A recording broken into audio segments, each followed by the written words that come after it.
नमस्कार, मैं शुचि पांडे और आज हम इस वीडियो के द्वारा डिस्कस करेंगे एक नए डिसऑर्डर के बारे में जिसका नाम है जनरलाइज्ड एंजाइटी डिसऑर्डर। जैसा नाम से ही लग रहा है, जनरलाइज्ड एंजाइटी डिसऑर्डर मतलब कि जो बहुत ही छोटी छोटी दिन की डेली चीज़ों के लिए जो घबराहट होती है उसे कहते हैं जनरलाइज्ड एंजाइटी डिसऑर्डर। और ये बहुत ही कॉमन बीमारी है। मोस्टली जो है फीमेल्स में ये मेल से ज़्यादा होती है, लगभग 2 गुना ज़्यादा होती है। और इसमें हर चीज़ की घबराहट होती है, छोटी छोटी बातों की घबराहट होगी। आपको दिन में 15-20 बातें हो जाती हैं ऐसी जिनके लिए आदमी घबराता है। तो इन सारी बातों के लिए आपको घबराहट होगी। और 3 चीज़ें इंपॉर्टेंट हैं इसमें। एक तो इसके लक्षण क्या क्या होते हैं, दूसरा कि कितने समय तक ये घबराहट रहे कि जब आप कहते हैं कि आपको जनरलाइज्ड एंजाइटी डिसऑर्डर हो गया है। और इसके अलावा कि आपकी ये जो परेशानी है इसकी वजह से आपको आपकी डेली एक्टिविटीज़ में रोज़ होने वाले कामों में क्या दिक्कत हो रही है। तो हम शुरू करेंगे लक्षणों से। क्या क्या लक्षण हो सकते हैं जो आप देख के कह सकते हैं कि लग रहा है कि मुझे जनरलाइज्ड एंजाइटी डिसऑर्डर हो गया है।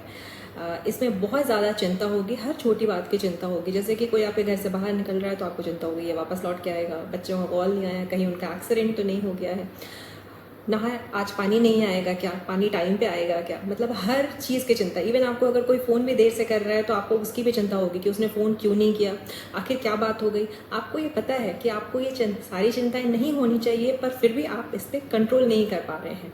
मतलब कि हमें पता है कि ये गलत है, हमें ऐसा नहीं होना चाहिए, पर फिर भी हमारा इस पर कोई कंट्रोल नहीं है।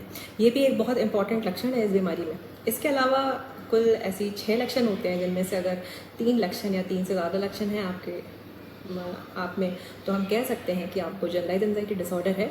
तो ये 6 लक्षण हैं। पहला, बहुत ज़्यादा घबराहट होना, बेचैनी होना। आप देखेंगे कि लोग ऐसे कहते हैं बहुत बेचैनी होती है, बहुत घबराहट होती है, अपनी बात को वो समझा नहीं पाते हैं। इसके अलावा जब बेचैनी घबराहट होगी तो ऐसा होगा कि आपको आपकी धड़कन की आवाज़ सुनाई देने लगेगी जिसे हम पैल्पिटेशन कहते हैं। और ऑफ कोर्स इसके बाद आपको चिड़चिड़ाहट होगी। ये जो चिड़चिड़ापन है ये किसी बात पे हो सकता है, या हो सकता है कि कोई थोड़ा सा भी आपकी बात नहीं मान रहा है तो आप उस पर एकदम इरिटेट हो जा रहे हैं, एकदम चिड़चिड़ाने लग रहे हैं। तो ये एक सिम्टम होता है। इसके अलावा ऑफ कोर्स अगर आप इरिटेटेड हैं तो आप कंसंट्रेट नहीं कर पाएंगे, किसी भी काम में आप फोकस नहीं कर पाएंगे। ऑफ कोर्स और फोकस नहीं कर पाएंगे तो लोग कहते हैं कि हम भूल जा रहे हैं, चीज़ें हमें याद नहीं रहती हैं, हम ध्यान से कोई काम नहीं कर पा रहे हैं। इसके अलावा आप बहुत जल्दी थक जाएंगे, आपको थकावट होगी। और पेशेंट ये कंप्लेन करते हैं कि कुछ काम नहीं है तो भी थक जा रहे हैं, खाए पिए सब ठीक से, पर फिर भी ऐसा लगता है जैसे शरीर में ताकत नहीं है। तनाव रहेगा, मसल्स में तनाव हो जाता है, कभी सर दर्द होगा, कभी शरीर में दर्द होगा। कुछ लोग कहते हैं झंझनाहट हो रही है, पैर में दर्द हो रहा है, टिंगलिंग सेंसेशन रहता है, नमनेस रहती है, ऐसे कंप्लेन करते हैं पेशेंट्स। इसके अलावा जो है स्लीप क्वालिटी अच्छी नहीं होगी। आप सोएंगे तो भी आपको लगेगा आप थके हुए हैं। नींद सोते हैं पर नींद पूरी नहीं होती। और या तो ऐसा भी होता है कि नींद कम हो जाती है। और ऐसा क्यों होता है, जब आप बिस्तर पर जा रहे हैं तो आप बहुत ज़्यादा सोच रहे हैं, हम क्या कह सकते थे, उसने क्या कहा, क्या कहना चाहिए था, मैंने क्या कह दिया होता। और ये विचार इतने ज़्यादा हैं कि आप सो नहीं पा रहे हैं ठीक से। तो ये भी एक लक्षण है। हम ये कह सकते हैं ना कि पर्सन एजी हो जाता है। तो एजी का मतलब क्या है, एजी का मतलब आप समझ रहे हैं, जब क्या होगा क्या होगा क्या होगा ये डर बैठ जाए। आपने वो क्राइम थ्रिलर्स देखे होंगे, वो ऐसे एपिसोड्स देखे होंगे सीरियल्स के जिसमें आपको लगता होगा अब क्या होगा अब क्या होगा। अब अगर वही आपकी ज़िंदगी बन जाए कि अब क्या होगा, तो ये एजी फीलिंग है। और अगर ये भी है आपके अंदर तो ऑफकोर्स आप जनरलाइज्ड एंजाइटी डिसऑर्डर के पेशेंट हैं और ये इलाज करके ठीक हो सकता है।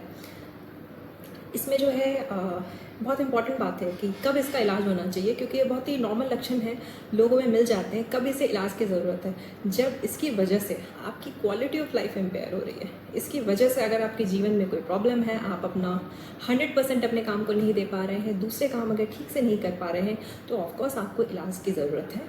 और इसके लिए अगर आपके आसपास कोई भी है और अगर आप इन लक्षणों को पहचानते हैं तो उसे डॉक्टर के पास ज़रूर ले जाएं, क्योंकि ये बीमारी ठीक हो सकती है।